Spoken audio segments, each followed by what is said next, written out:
Hi there, welcome to LSAT Daily. My name is Josh Mansfield, and I am the producer of the podcast. And joining me to tell his success story is Thierno. Thierno, welcome. I'm super excited to have you here today. Thanks so much. Excited to be here.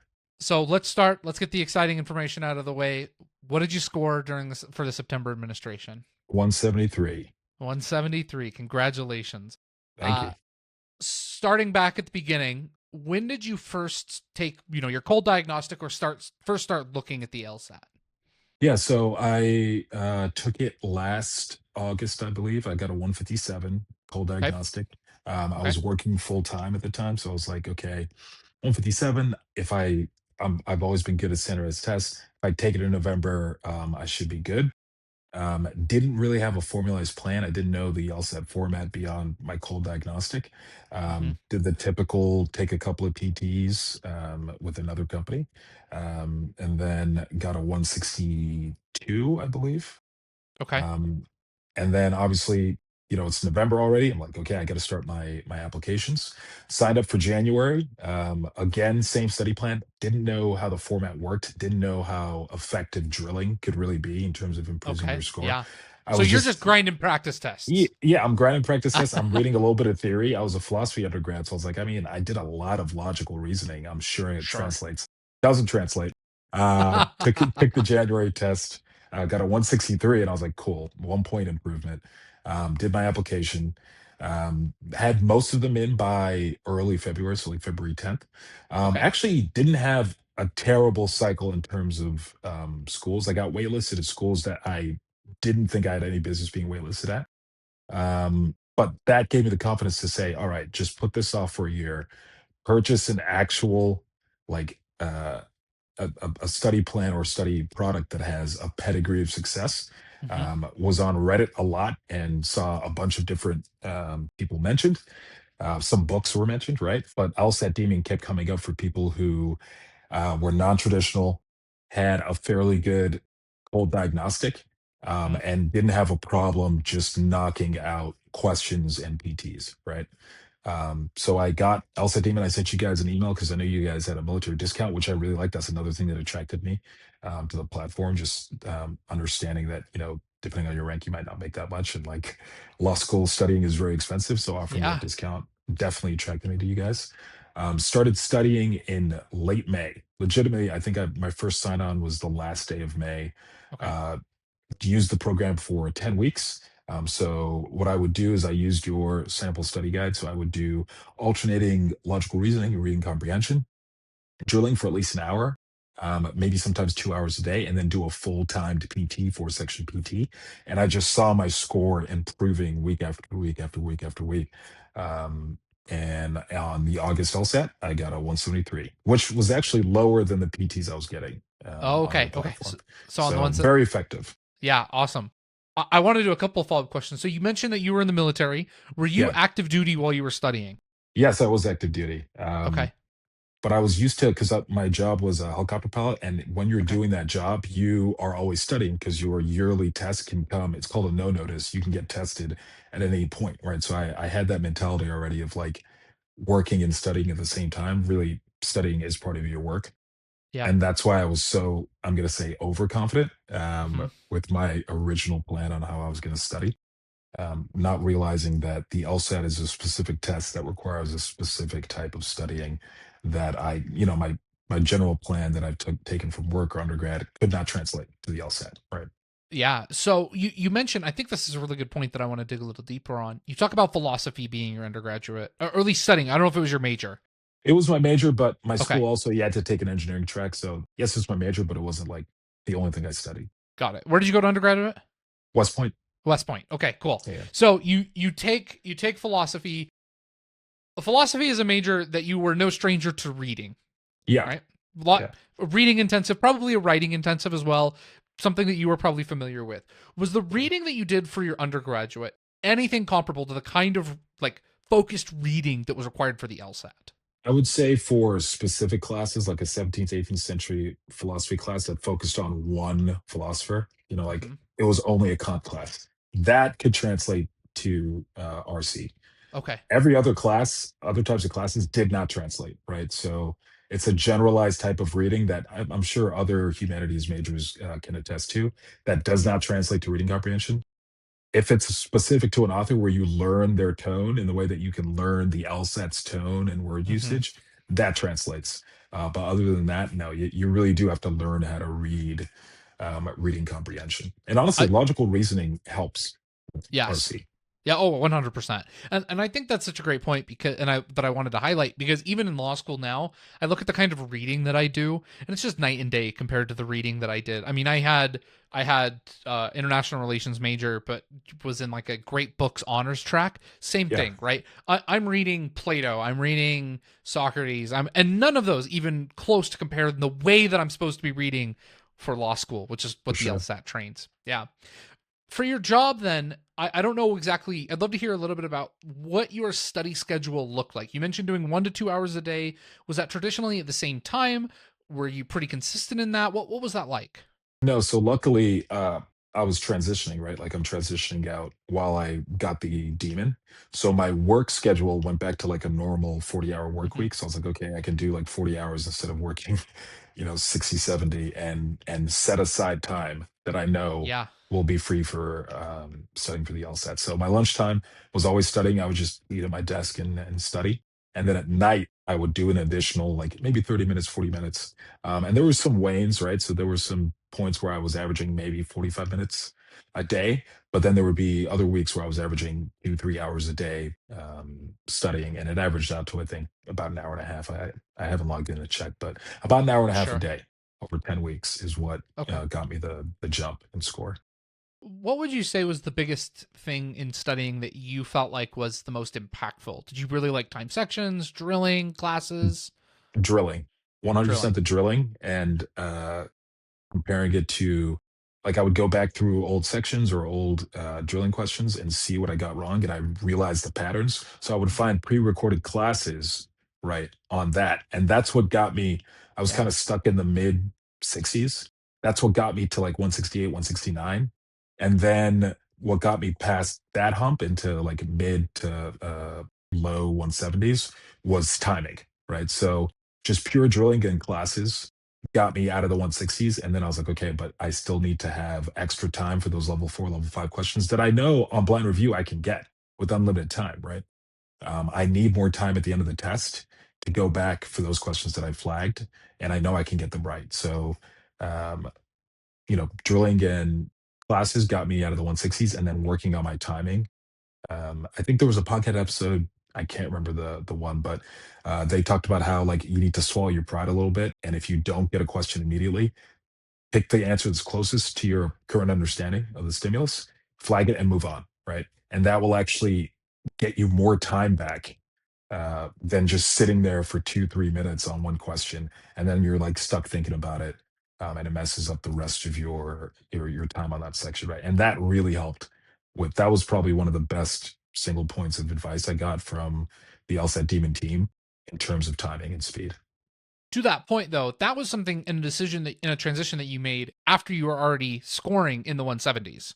Yeah, yeah, Right. Okay. So, and I think that's that's an important distinction I wanted to make because what that is not a lesson for those 150 scorers right now who say right, and you, I'm sure you would attest to this as well. If you were in the 150s and you just looked and said, "Oh, okay, well, I've got a good enough idea and moving on," that's not going to create the growth. But no, no. that consistency of drilling and solving them, and then be willing to accept that you don't have the exact answer about why all four are wrong and why the right one's right, but that isn't necessarily needed in order to get a question correct, is a transition once you become better at the test. Yeah, yeah, yeah. I fully like I get messages now on the LSAT Demon Discord of Hmm. people who are in the 150s and they're like, "Hey, like what did you do to get the score you did?" And I tell the same thing I told you, but I caveat it by saying like, but you shouldn't do that, right? If you're in the 50s or low 60s, you really need to like understand I really think anyone that uses LSAT Demon, if they understand the fundamentals through the classes, through the lessons, that sort of thing, you can hit 165 consistently. If you just understand the fundamentals and you're getting every level 3 and some level 4 questions correct, you can really hit 165 just using Yeah. LSAT Demon. And Yep. then that's when you start going like, okay, I need to like see the question types that personally give me trouble and my speed, right, getting faster towards the harder parts of the text. And that'll, for me, get you into the 170s. But if you just use LSAT Demon and truly understand the fundamentals, you can hit mid 60s with time. I Did genuinely you believe have that. did you have a question type that you felt like gave you trouble? Yeah, for whatever reason, when I first started doing necessary assumption questions, they were easy for me, maybe just a philosophy background. But as I got more in tuned into LSAT specific thinking, uh, they just became so hard for me. And as you know, like I mean, that's a big question type. You're going to get three or Hmm. four of those minimum on a logical reasoning question, section, excuse me. And I just had to go back and try and like forget everything I thought I knew about necessary assumption questions and just relearn how to approach them. And then after that, between necessary assumption and flawed reasoning, I started seeing improvements consistently. Because I would go back and be like, why am I missing like two, three gimmies Hmm. that are necessary, like easier necessary assumption questions? Because I'm like overthinking the question type, right? Is there a moment that was a click or what you recognized that the mistake you were making that you were able to correct or adjust? Yes, the podcast episode that, talked about timing, like, hey, like flag it, move on, and you can go back. And also how much, because I've used other products when I was like sort of studying and not really getting much out of them. And I don't want to like name people, but like they That's fine. Yeah. sometimes say, read the question first, Uh right? huh. And LSAT Demon was so, like, they were so adamant, like, do not do that. Yeah. Read the stimulus, understand the stimulus, and then read the question. Like, there's no reason to already know the question type before you read the stimulus because that'll taint how you approach the question. And one Hmm. that's those were two big clicks. Like swallowing my ego and flagging a question if I don't immediately understand it, and just reading the stimulus first. Don't read the question. It might feel like you're saving time by going into the stimulus when you already know the question type, but you're actually slowing yourself down in terms of how you should approach logical reasoning because really every logical reasoning question is sort of the same.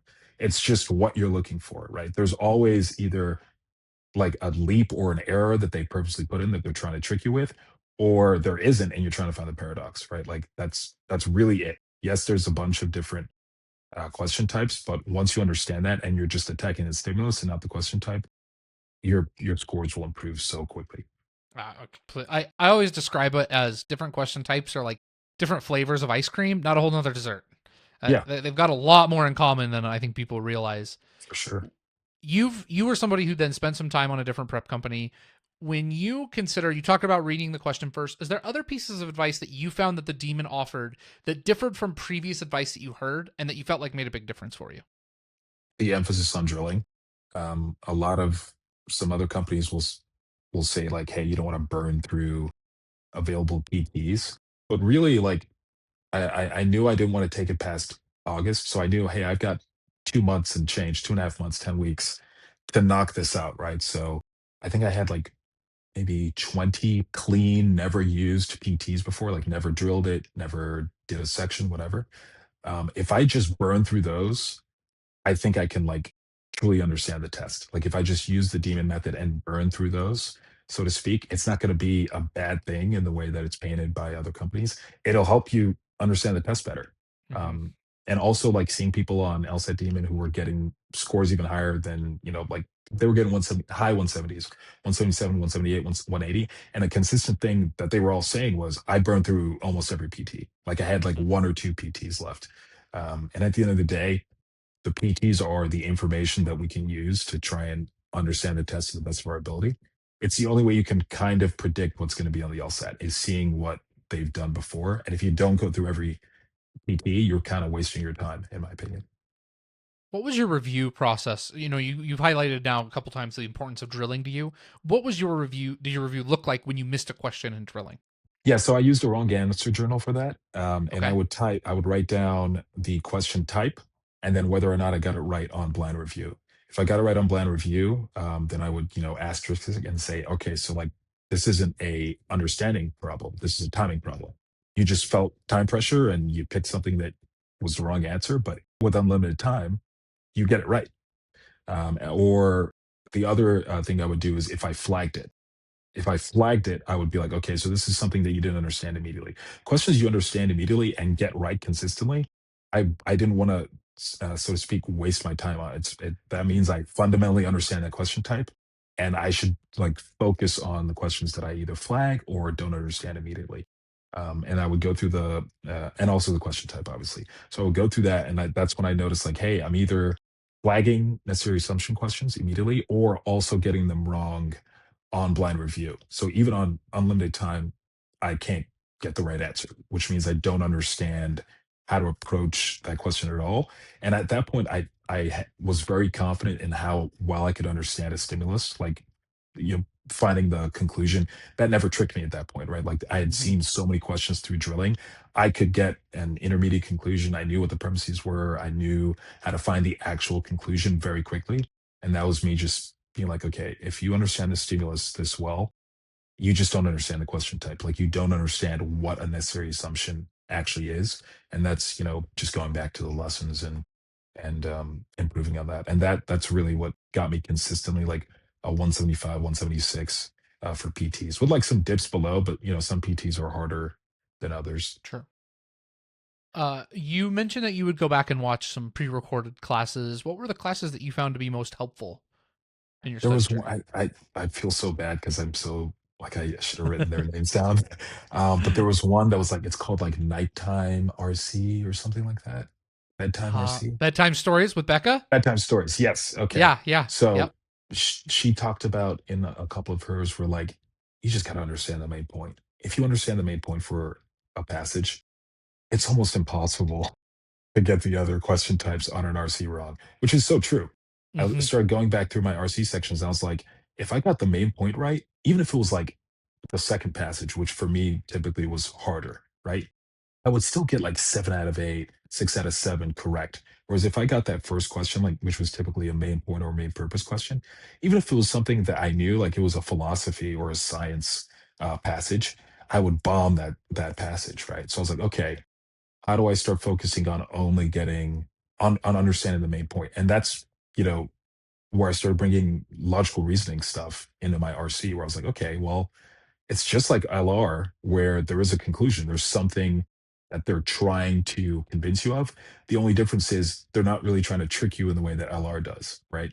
They're trying to convince you of something, and you should just assume that they're right. Like the author, she's saying something that is true if that's her viewpoint. So just find whatever it is, and that's typically like 99% of the time the main point, right? So once I started approaching RC passages like that, I started seeing my RC score actually improving and aligning with my LR score. My LR was always like fairly good. Like I was a -4, maybe -5 on LR, and the demon got me to that -1, -2. But I was like bombing RC, which is embarrassing to say as a humanities undergrad. I was hitting like -8, -10. But once I started bringing that mindset in, they were more closely aligned. And that's I love that advice as well. When I think about RC questions, especially questions that are like the author is most likely to agree with which of the following, I think having the main point as a guide to that question, especially, is so helpful because so Yeah, often, I mean, number one, it has to be consistent with the main point first and foremost, right? Because just by the nature of the test, it can't be contradictory to it. But often it's related to the main point in a way that's like pretty closely related. And so using and keeping that main point as kind of your foundation or your frame of reference, that it makes every question in RC just so much easier. I completely agree. I love that for RC sure. advice. For sure. It would even help me like catch myself in a mistake. Because Mm-hmm. once I got so confident, I was like, I know I got the main point, main purpose question right. I always get them right. I would hit a question and, let's say I choose answer choice C. I would do like two more questions and I'd be like, wait a minute. And I would go back at the end of the passage and I'd be like, this doesn't align with what I put down for the main point question. Let me Yeah, read through these answer choices again with my time at the end of the section, and figure out what I'm seeing wrong. And that would like, usually I would end up picking the correct answer, after doing that analysis. Like that click point definitely, I mean, I mean, as soon as I understood that, I started going from -8, -10 to like -3, -2 consistently on RC. And that was like in one day.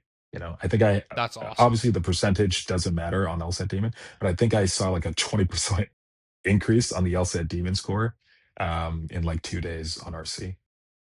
That's awesome. So did you take the LSAT remotely or did you go to a testing center in person? So for all three of my administrations, I actually just did it in person. Okay. I just didn't trust remote, just the horror stories. And I knew at least with with Prometric or any in-person company, if it got messed up, it wouldn't be my fault, which was a nice little, I don't know, it put my fears to bed.